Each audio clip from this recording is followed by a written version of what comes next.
So we just covered downsell offers. Now let's rock and roll into payment plan downsells. The main five as always, and let us begin. So here's how I learned it. 1 month in the business, I got 1 month's rent left. And I'd only made a few sales that first week. So halfway through the month, a prospect comes in and I really needed the cash. And so she said no to buying. And so normally I just would have given up, but I really needed the cash. And so I was like, all right, well, can you put half down? And she said no. And then I was like, okay, can you put a third down? We'll do 3 payments. And she was like, no. I was like, well, what can you do? And she's like, well, I can't do anything today. She's like, but I get paid on the first. I could put the whole thing down then. And rent was due on the 5th. And so I was like, okay. So I put $0 down today. And then I put her whole payment on the first. And it went through and I was able to pay rent and all was well in the world. Hooray. So that was my first real experience with learning how payment plan downsells worked. I got a little more sophisticated over time, which is what I'll share with you. So here's how they work overall. So payment plans work for any price tag. That's one of the nice benefits, but they are a gamble. They make money when customers complete payments. They lose money when people cancel before you profit or when people who would have paid in full take payment plans instead and then cancel early. So note, this is not selling a cheaper thing. This is selling the same thing with different payment terms. And so people reject offers when they cost too much today, not necessarily when they cost too much overall. This is a massive miscommunication and misunderstanding for salespeople and business owners. People saying no doesn't necessarily mean that you're mispriced. It just means that you might have to change the terms of payment. All right. It's usually about what they have to pay you right now, not what they have to pay in general. And so people mistakenly think that they need cheaper stuff, and this is not the best course of action, in my opinion. Payment plans get the most buyers to pay the highest price by getting them to pay less now in the moment, but pay full price or higher over time. So here are the 7 steps of a payment plan downsell. We reward for paying in full rather than punish for paying over time. This is a big thing that I don't see taught very much. And so I'm going to explain this one in depth because it's really important. Next, we're going to offer financing options, half now, half later, check to see if they want the thing, offer to split into 3 payments, or evenly spread the payments, offer a free trial. So let's give some deep down examples. So step 1, reward for paying in full rather than punish for paying over time. So if I take on the risk of a payment plan, because if you're a business owner and they don't pay you everything and you start delivering stuff, then you take on risk, right?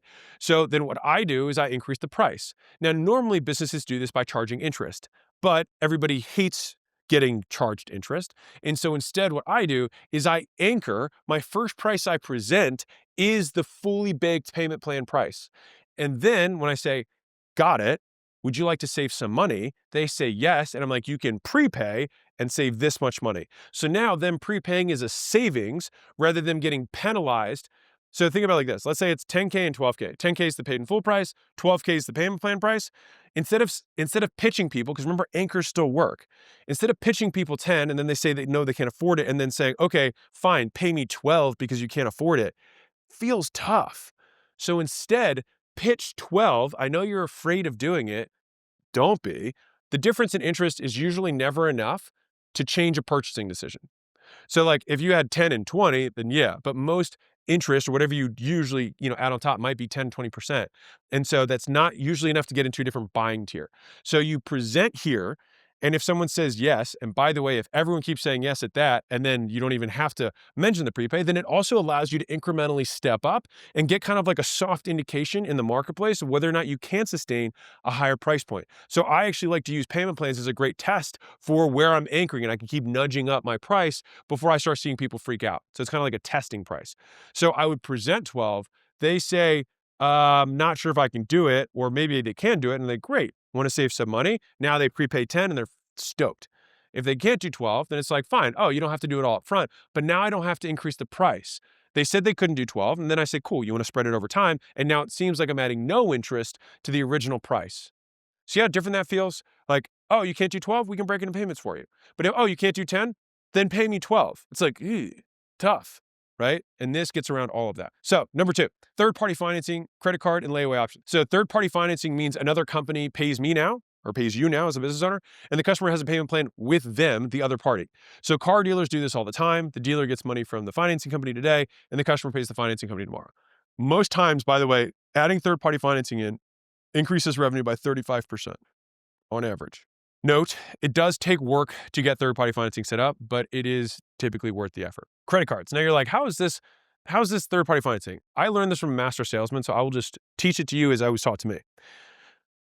this is insane close that this works, and it does work, and it still blows my mind that it works. Just ask, would you rather that I decide your payment terms or that you decide? Everyone then says, well, I would prefer to decide. And when they do, you just say, awesome, just use your credit card. That way you can pick whatever payment plan you want that works for you. If they say, well, shoot, what's the alternative to that? Then you say, I have an in-house plan, which is me picking the dates of when you got to pay. And that's usually going to be a much shorter time frame than what a credit card would allow you to pay it on. And so, as crazy as this is, it's wild to me that this reframe actually works, but it does. So, especially if you sell to consumers, like that reframe works. No idea why. I only state what I know, that it works. All right. The next one is layaway. This is actually a personal favorite of mine. Layaway means paying off the product before getting it. This is actually how they used to do in the olden days. When there was no credit and banks were all sketchy, people would do layaway. They'd go to the store, they'd say, hey, I want to buy that thing. And the guy would say, great, drop off money every Monday for the next 4 Mondays, and then I'll give it to you. And it was a very simple way. Now, the thing is that the customer takes on the risk, not the business. But in my opinion, I think there's a lot of really weird little psychological things with it, because if you make payments, it's like building up anticipation for a vacation. It's like the whole time, like, man, I can't wait to get this thing. I can't wait to get this thing. On the flip side, when you get the whole thing and then you make payments, you already got the value. And now every time you pay, you like hate them a little bit more, right? I mean, ideally that's not the case, but I'm just explaining my experience as a consumer. Some businesses can't do this. They can't do a layaway. But if you do have the opportunity or the option where you can delay starting for a little bit, whether it's a service or it's a product, having them start paying is a great way to do this. And the nice thing with layaway is it's as flexible as you want. And I'll tell you the story of how I learned this. So I had Alan, which was our software company.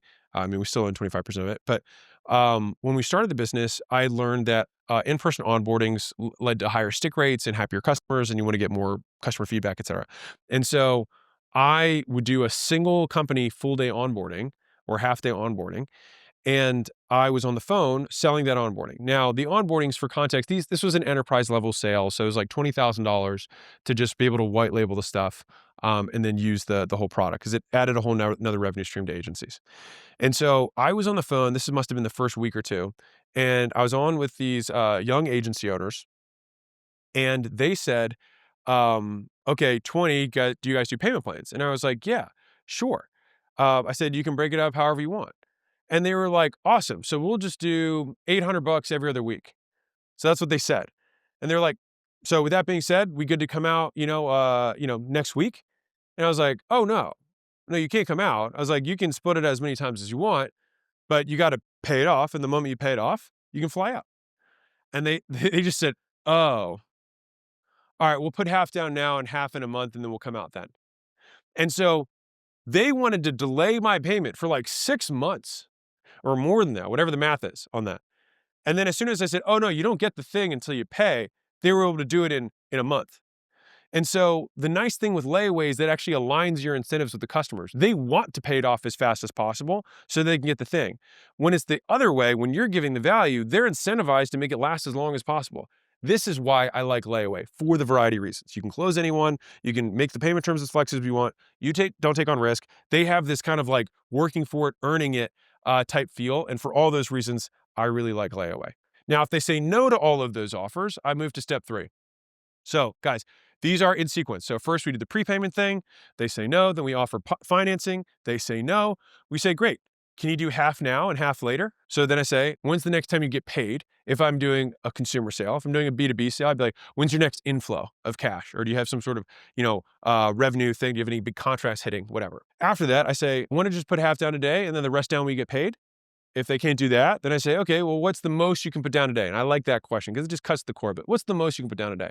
When they offer an amount, you say, great, we'll put that down today. We'll put the rest when you get paid. Fair enough. So instead of doing half down, I might put a quarter down, 75% when they get paid. But all I'm trying to do is compress forward cash. Remember, money models, what we're trying to do with customer finance acquisition is get as much as we can in the first 30 days. And this payment plan downsell process is structured to do that. So I like scheduling payments off of paychecks, since that's when most people get paid every 2 weeks. So this boosts 30-day profits more than monthly payments. So it's like half now, half in 2 weeks, and then a third in the next 2 weeks. So all of it, I get 3 payments in 30 days, which is great.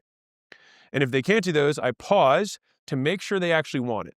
So sometimes people just keep saying no, and I'm like, hey, pulse check. temperature check. We still good? You still want to do this? And so this is how I do it. No payment plan is going to satisfy a customer who doesn't want the thing. So make sure the person actually wants the thing before putting more effort into selling it. So I might say something like, got it. So money's tight right now. Real quick. Just want to make sure on a scale from 1 to 10, how bad do you want to do this? Now, if they say 8 or above, then I keep offering payment plans and say, awesome, don't worry. We're going to figure out something that's going to work for you. If they say 7 or below, I say, why not a 10? And then say something like, you're right. I think we may have something that could be a better fit for you. And then I pivot the sale. And so then you sell something different, which this is actually an out point or an exit ramp that goes into feature downsells, which is two videos from now. So step 5, we offer to split into 3 payments. So remember, at this point, they've said 8 to 10, right, on the scale. I downsell from half down to a third down.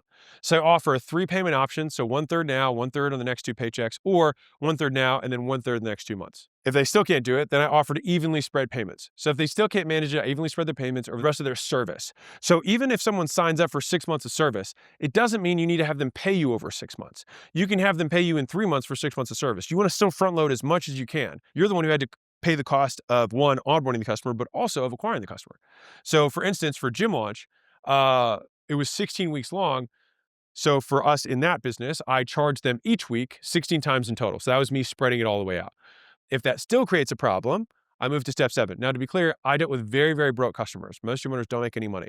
And so this was so commonly the payment plan that ended up basically just having prepayment financing evenly spread because I just kept getting so many no's all the way out. You simplify it.